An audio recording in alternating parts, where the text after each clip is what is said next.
কি ব্যাপার, টুকুর পড়া বাদ দিয়ে কি করছে? যাই তো গিয়ে দেখে আসি।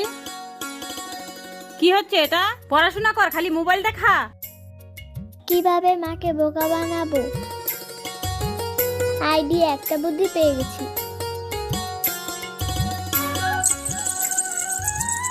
মা মা তুমি এটা পায়ে পড়ে নাও।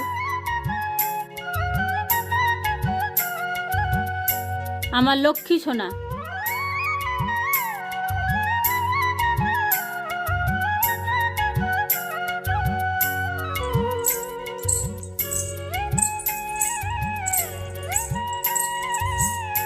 মনে হয় মা আসতেছে। এখন তো টুকুর ভালোই পড়াশোনা করছে।